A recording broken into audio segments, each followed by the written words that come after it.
علیہ وسلم۔ حضرات محترم، میں نے اپنی تقریر کا جو موضوع سخن بنایا ہے، انشاءاللہ میں بہت جلد اس پر لوٹوں گا، لیکن چند باتیں جان لینی سمجھ لینی بڑا ضروری ہے۔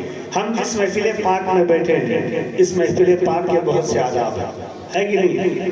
بہت سے آداب ہیں۔ چلیے اگر ہم سارے آداب کو ہم نہیں اپنے اوپر لازم کر سکتے، اس پر عمل پیرا نہیں ہو سکتے، کم سے کم تو ہم نبی کی محبت میں سکون سے سن سکتے ہیں نا۔ اور یقین مانو یہ وہ محفل ہے، یہ اس آقا کی محفل ہے، قسم خدا کی، جس آقا کی محفل میں بیٹھنے والا وقت کا دوزخی ہو، اگر عشق اور محبت کے ساتھ نبی کی محفل میں بیٹھے سنے اور اس کے آنکھوں سے آنسو کے قطرے جاری ہو، تو صاحب درود قلبی فرماتے ہیں اے لوگوں اسے دیکھ کر دوزخی نہ سمجھو، اس لیے کہ جس کی آنکھوں سے نبی کی محبت کے آنسو چھلک گئے وہ دنیا میں بھی کامیاب ہے اور مرنے کے بعد حشر میں بھی کامیاب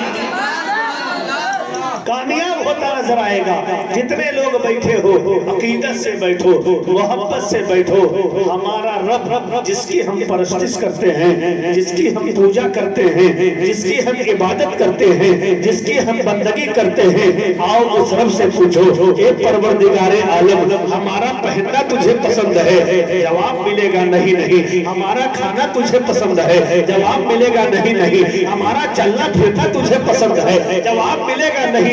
ہمارا اچھا مکان بنانا تجھے پسند ہے؟ جواب ملے گا نہیں۔ ہمارا اچھا دسترخوان لگانا تجھے پسند ہے؟ جواب ملے گا نہیں۔ اے پروردگار عالم ہمارا کون سا عمل تجھے پسند ہے؟ کھانا بھی تجھے پسند نہیں، ہمارا بولنا بھی تجھے پسند نہیں، ہمارا چلنا بھی تجھے پسند نہیں، ہمارا تمام کام کرنا بھی تجھے پسند نہیں۔ اے پروردگار عالم ہمارا جسمانی کام، روحانی کام کچھ تجھے پسند رہی، پھر پسند کیا ہے؟ تو حدیث پاک کا مفہوم بول پڑتا ہے اے سوال کرنے والے، جس رب نے تجھے پیدا کیا ہے وہ پہلے ضرور کہہ چکا ہے وَمَا خَلَقْتُ الْجِنَّ وَالْإِنسَ إِلَّا لِيَعْبُدُونِ، میں نے انسان کو اپنی بندگی اور عبادت کے لیے پیدا کیا ہے، مگر یاد رکھنا بندگی وہ نہیں کہ کسی کو دیکھ کر سجدے میں چلے جاؤ، بندگی وہ ہے کہ کوئی نہ دیکھے یا نہ دیکھے تمہارا دل رب کی بارگاہ میں جھکے۔ نعرہ تکبیر، نعرہ رسالت، مسلک اعلی حضرت علماء اہل سنت، نعرہ تکبیر، نعرہ رسالت۔ انا جب تک فنا کے ہاتھ پر بیعت نہیں ہوتی، نماز عشق سے دل کی جبی محروم رہتی ہے۔ میں نے یہ شعر اسی لیے پڑھا، میں بیٹھا تھا ذہن انگڑائی لے رہا تھا، ہچکولے لے رہا تھا، کیا بیان کروں؟ پیر صاحب تشریف لائے منبر پر، بس ذہن میں ایک بات آئی، علامہ اقبال کی وہ بات، اقبال کی وہ بات، ڈاکٹر اقبال کی وہ بات، جانتے ہو وہ اقبال جن کی شاعری پر دنیا متفق، وہ اقبال جس کا قلم اٹھے تو عشق مصطفیٰ میں ڈوب کر اٹھے، وہ اقبال کہتا ہے اے لوگوں یاد رکھنا نصیحت کے طور پر، اے لوگوں یاد رکھنا اگر تم دیندار، تمہاری کسی دیندار کا غرور کسی بے دین کے عاجزی سے بہتر ہے، کسی دیندار کے غرور سے، کسی دیندار کے غرور سے کسی بے دین کی عاجزی بہتر ہے۔ آپ نے کیا سمجھا؟ اے پروردگار عالم لوگ راتوں رات سجدہ کرتے رہے، مگر تیرے نبی کا فرمان ہے کہ ایسے لوگ جو چاہے رات بھر سجدہ کرتے رہے، رات بھر قیام کرتے رہے، رات بھر رکوع کرتے رہے، رات بھر تسبیح پڑھتے رہے، رات بھر رب کی رضا کے لیے تسبیح پڑھتے رہے، لیکن اگر ان کی اس تسبیح میں عاجزی نہیں ہوگی تو اللہ ان کی تسبیح کو قبول نہیں کرے گا، اللہ ان کی تسبیح کو قبول نہیں کرے گا. تم نماز پڑھتے ہو, یاد رکھنا تم نماز چاہے 5 وقت کی پڑھ لو, چاہے تہجد کی پڑھ لو, چاہے اشراق کی پڑھ لو, چاہے چاشت کی پڑھ لو, چاہے اوابین کی پڑھ لو, چاہے صلاۃ التسبیح پڑھ لو, کسی طرح کی نماز پڑھ لو, نماز فرض پڑھ لو, سنت پڑھ لو, نفل پڑھ لو, کچھ بھی پڑھ لو, اگر نماز پڑھنے میں لچک ہوگی, نماز پڑھنے میں خشوع و خضوع ہوگا, نماز پڑھنے میں عاجزی ہوگی, نماز پڑھنے میں انکساری ہوگی, تو تم سجدہ بعد میں کرو گے, اللہ قبول پہلے فرمائے گا. لیکن کیا رکھنا, اگر تم سجدے میں ہو, تمہارے خیال میں یہ بات انگڑائی لینا شروع کر دی کہ میں تو نمازی ہوں, میں تو دیندار ہوں, میں تو پرہیزگار ہوں, میں تو متقی ہوں, میں تو باشرہ ہوں, یاد رکھنا تم رات بھر سجدہ کرتے رہو گے, فرشتے تم پر لعنتیں بھیجتے رہیں گے, فرشتے لعنت بھیجتے رہیں گے. کیوں؟ کیونکہ اللہ تمہارے سجدوں کا محتاج نہیں, وہ تمہاری نیت کو دیکھ رہا ہے, وہ تمہاری عاجزی کو دیکھنا چاہتا ہے, وہ تمہاری انکساری کو دیکھنا چاہتا ہے. علماء کرام بیٹھے ہیں, ان سے سوال کرو, یہ بتائیے قربانی کرنے والے 10,000 کا بکرا لاتے ہیں, لاتے کہ نہیں لاتے؟ 20,000 کا بکرا. میں نے شہروں میں دیکھا کہ لوگ 2-2 لاکھ کا بکرا. کتنے کا؟ 2-2 لاکھ کا بکرا. پوچھو بھائی کیا ہوگا؟ بولے یہ ہمارے آخرت کی مرسڈیز ہے. کیا بولے؟ یہ ہمارے آخرت کی مرسڈیز ہے, BMW ہے. میں نے کہا وہ کیوں؟ کہا مولانا صاحب آپ ہی لوگ تو بیان کرتے ہیں کہ فربا جانور ذبح کرو تاکہ پلسرات سے آسانی سے گزار دے. میں نے کہا نادان, تو فربا کا مطلب یہ تھوڑی ہے کہ 5 لاکھ کا ہو تبھی فربا ہو. فربا کا مطلب یہ تھوڑی ہے کہ 8 لاکھ کا ہو تبھی فربا ہوگا. ارے 10-20-25 ہزار کا جانور بھی فربا ہوتا ہے. اس کا مطلب یہ نہیں کہ جو 50,000 کا کر رہا ہے اس کا جانور فربا نہیں ہے, اچھا نہیں ہے, عمدہ نہیں ہے. 5 لاکھ کا بکرا لاتے ہیں, چھری چلواتے ہیں, قربانی کرواتے ہیں. نیت یہ نہیں ہوتی کہ جانور فربا ہے رب قبول کرے گا. نیت یہ ہوتی ہے کہ بغل والا دیکھ کر چلے.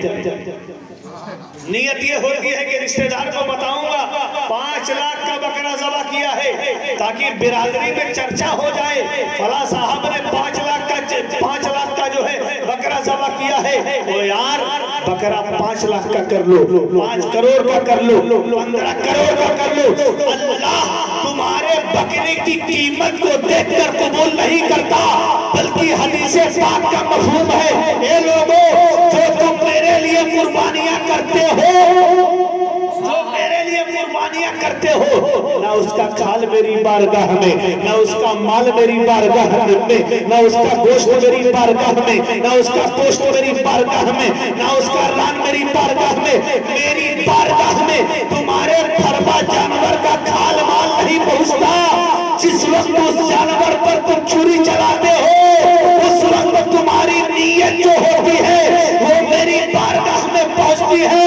اگر تمہاری نیت یہ ہوگی اے اللہ میں تیری رضا کے لیے ذبح کر رہا ہوں, تو چھری بعد میں ہٹے گی, قبول پہلے کر لوں گا.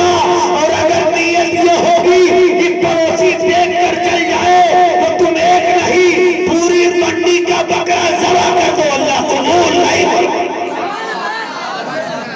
اللہ قبول نہیں فرمائے گا. اس لیے کہانا کہ ہاتھ پر فنا جب تک بیعت نہیں کرتی, نماز عشق سے دل کی جبی محروم رہتی ہے. یقین مانے انسان اس دن کامیاب ہو جائے جس دن انسان کے اندر عاجزی پیدا ہے. بات سمجھ میں آ رہی ہے؟ انسان اس دن کامیاب ہو جائے جس دن اس کے اندر عاجزی پیدا ہو جائے, انکساری پیدا ہو جائے, لچک پیدا ہو جائے, نرمی پیدا ہو جائے. وہ انسان کے کامیابی کی پہلی سیڑھی, انسان کے کامیابی کی پہلی سیڑھی یہ ہے. ورنہ ہندوستان سے لے کر پاکستان تک پوری دنیا میں جتنے اللہ والے ہیں تاریخ اٹھاؤ, مطالعہ کرو, جو اللہ والے ہوتے تھے وہ دل کے بڑے موم ہوا کرتے تھے, بڑے نرم ہوا کرتے تھے, بڑے ملائم ہوا کرتے تھے. یعنی وہ اپنے ہاتھ سے چونٹی چیٹا بھی نہیں مارتے تھے. اتنے نرم دل، اتنے ملائم دل، کسی کو مارنے کی بات چھوڑ دو، کوئی آیا کہہ دیا پاگل ہے، کہا ٹھیک ہے، کوئی کہہ دیا مجنون ہے، کہا ٹھیک ہے، کوئی کہا کہ بیکار ہے یہ ڈھونگی ہے، کہا ٹھیک ہے، جو آیا جس کے من میں جو آیا کہہ گیا چلا گیا، لیکن نہ کسی سے لڑے، نہ کسی سے جھگڑے، نہ کسی سے الجھے، نہ کسی پر کیس کیا، نہ مقدمہ کیا، نہ کوئی خاندانی لڑائی لڑی، جو آتا گیا جیسا کہتا گیا سر خمیں تسلیم ہو کر سنتے گئے۔ اسی مرید نے کہا مرشد فلاں نے ایسا کہا، فلاں نے ویسا کہا، کہا نادان کہنے والے سے پہلے سننے والا رب موجود ہے۔ ارے لہک کر کہہ دو یار، کہنے والے سے پہلے سننے والا رب موجود ہے، یہ گمان نہیں، پورا توکل اور یقین ہے۔ جس دن یہ یقین بندے کے اندر پیدا ہو گیا، پھر دنیا کا بڑا سا بڑا رستم ہندو، بڑی سی بڑی سلطنت ہو، اسے ہلا نہیں سکتی۔ جس غلام مصطفیٰ کو معلوم ہے دنیا میرے ساتھ جتنا ظلم کرنا چاہے کر لے، وہ چاہے گجرات میں ٹہلائے، وہ چاہے کچھ لے جائے، وہ چاہے جمنا گڑھ لے جائے، جس غلام مصطفیٰ کو معلوم ہے کہ اللہ دیکھ رہا ہے، اسے یقین ہے دنیا والے اس کا بال تب تک پیدا نہیں کر سکتے جب تک اس کا رب سے ناراض نہ ہو جائے۔ اس لیے سر جھکائے بندہ چلا جا رہا ہے، دنیا کچھ کہہ رہی ہے، دنیا کچھ کہہ رہی ہے، سر جھکائے چلا جا رہا ہے، سر جھکائے چلا جا رہا ہے۔ لوگ کہہ رہے ہیں ایسے ایسے الزام لگائے گئے، ایسے ایسے الزام تراشی کی گئی، بندہ سر جھکائے چلا جا رہا ہے۔ جاؤ ذرا قریب سے پوچھو صاحب لوگ بہت کچھ کہہ رہے ہیں، تو جواب ایک ملے گا، کہنے والے سے پہلے میرا رب دیکھ رہا ہے۔ یہ عاجزی جس دن پیدا ہو قسم خدا کی پھر اس مسلمان کی کامیابی سے دنیا کا کوئی مائی کا لال نہیں روک۔ جس دن یہ فکر پیدا ہو گئی ہمارے اندر عاجزی، آج بڑی عام بات ہے، عاجزی نہ ہونے کی بنیاد پر، انکساری نہ ہونے کی بنیاد پر بیٹا باپ کے تلخ جملے کو برداشت نہیں کرتا، بیٹا باپ کے سخت جملے کو برداشت نہیں کر پا رہا ہے، شاگرد استاد کے سخت جملے کو برداشت نہیں کر پا رہا ہے، مرید مرشد کے سخت جملے کو برداشت نہیں کر پا رہا ہے۔ ذرا سا ٹائٹ بولا رشتہ ختم، ذرا سا ٹائٹ بولا مریدی ختم، ذرا سا سخت بولے شاگردی ختم، ذرا سا ٹائٹ بولے بیٹے باپ کا رشتہ ختم، ذرا سا سخت بول دی بڑے بھائی چھوٹے بھائی کا رشتہ ختم۔ کیوں؟ کیونکہ انسان کے اندر عاجزی نہیں، لچک نہیں، نرمی نہیں۔ قسم خدا کی عاجزی بہت بڑی نعمت ہے، بہت بڑی نعمت ہے۔ جس کے اندر عاجزی پیدا ہو گئی پھر اسے کامیاب ہونے سے کوئی روک نہیں سکتا۔ یہ میں نہیں کہہ رہا ہوں، آؤ تاریخ اٹھاؤ، حدیث پاک کا مفہوم پڑھو۔ حدیث پاک کا سیدھا سادہ خلاصہ یہ ہے، اے بندے تو اپنے دوسرے بھائی کے لیے صلہ رحمی کر۔ کیا صلہ رحمی کر؟ قرآن پاک کی آیت بھی ہے، یا ایھا الذین آمنوا ادخلوا فی السلم کافہ، اے ایمان والو اللہ سے ڈرو اور اپنے دوسرے بھائیوں کے لیے صلہ رحمی کرو۔ تمام حدیثوں کا مطالعہ کریں گے تو عاجزی کے متعلق بڑی باتیں ہیں۔ قسم خدا کہ اگر ہم عاجز ہو جائیں، ہمارے اندر عاجزی پیدا ہو جائے، اور عاجزی اس بنیاد پر پیدا ہو کہ اگر کوئی ہمیں برا بھلا کہہ رہا ہے تو ہمارا پروردگار دیکھ رہا ہے۔ قسم خدا کی یہی ہوا تھا میدان کربلا۔ کیا ہوا تھا؟ تاریخ اٹھا کر پڑھو۔ میدان کربلا میں ضد یہ تھی کہ بیعت کر، یہی تھی نا، ضد یہی تھی کہ بیعت کر لو۔ امام حسین کو معلوم ہے کہ میرے پاس اتنا لشکر نہیں، اتنا تیز، اتنا تلوار، اتنا ہتھیار نہیں، لیکن وہ عاجزی تھی کہ میں بیعت اس لیے نہیں کروں گا کہ نانا کے دین کی بات ہے، جنگ اس لیے نہیں کروں گا کہ اللہ کی مشیت ہے۔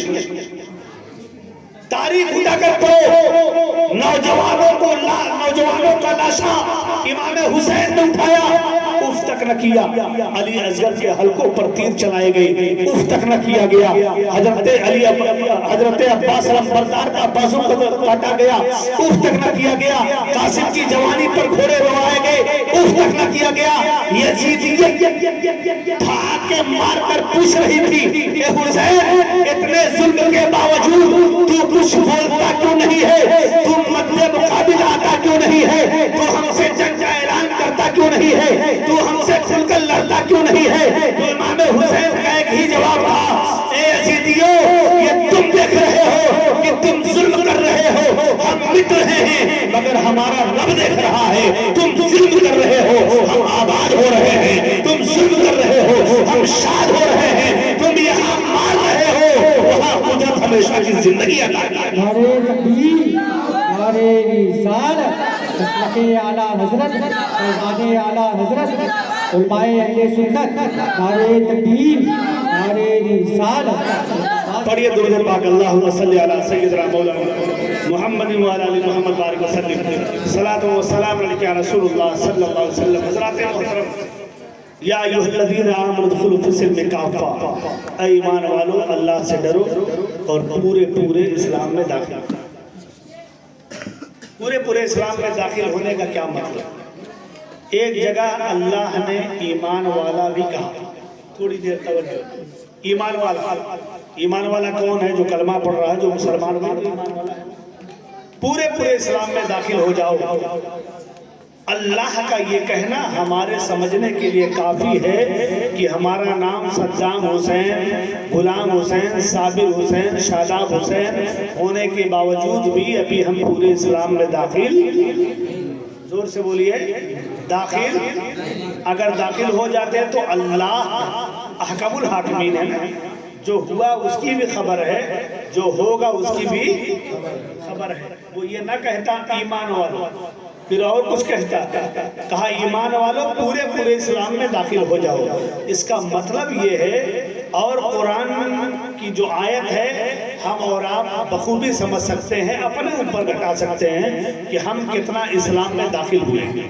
سمجھ رہے بات؟ کتنا اسلام میں داخل ہوئے. اسلام میں داخل ہونے کا مطلب صرف یہ نہیں ہے کہ ہم نے, ہمارے ابا مسلمان تھے تو ہم بھی مسلمان ہو گئے, دادا مسلمان تھے تو ہم بھی مسلمان ہو گئے, بلکہ اس راہ پر چل کر تمام اذیتوں, مشقتوں, مصیبتوں کو برداشت کر کے, تمام سنت کی پابندیاں کر کے, تمام جو اسلامی طریقے ہیں اس پر عمل کر کے ہم اور آپ پورے اسلام میں داخل ہو سکتے ہیں. اچھا, افسوس اس بات کا ہے کہ ہم پورے داخل ہونے کی بات تو چھوڑ دیجئے, ہم تھوڑا بھی داخل نہیں ہونا چاہتے اسلام میں, تھوڑا بھی داخل نہیں ہونا چاہتے.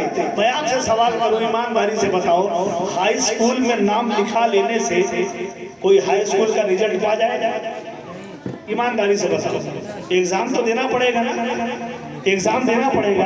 اور ایگزام کے لیے تیاری ضروری ہے کہ نہیں؟ زور سے بولیے, تیاری ضروری ہے نا ایگزام کے لیے. اچھا, تیاری کیسے؟ تیاری کے لیے کلاس روم جانا پڑے گا, کوچنگ کلاسز جوائن کرنا پڑے گا. 1 سال تیاری کرو گے, امتحان میں بیٹھو گے, اچھا لکھو گے, تب جا کے جب رزلٹ آئے گا تو پوزیٹیو آئے گا, تب جا کے جو رزلٹ آئے گا وہ پوزیٹیو آئے گا. پوزیٹیو کا مطلب یہ کہ تب آپ پاس ہو سکتے ہو.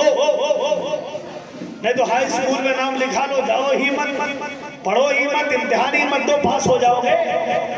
یار جب ایک چھوٹے سے کلاس میں ایک چھوٹی سی ڈگری, توجہ ہے, ایک کلاس ہائی اسکول, ایک کلاس انٹر, 1 سال کی پڑھائی, جب چھوٹی سی تعلیم میں بغیر محنت, بغیر ایگزام کے رزلٹ ہاتھ نہیں آتا, تو بتاؤ اتنی لمبی چوڑی زندگی, اور ایک دن نہ مسجد, ایک دن نہ مدرسہ, ایک دن نہ اسلامی ارکان پر پوری طریقے سے عمل, ایمانداری سے بتاؤ پار ہو جاؤ گے؟ زور سے بولو, پار ہو جاؤ گے؟ پار ہونے کے لیے کچھ تو راستے ہموار کرنے پڑیں گے. پار ہونے کے لیے کچھ تو راستے ہموار کرنے پڑیں گے. میں کہتا ہوں زیادہ نہیں,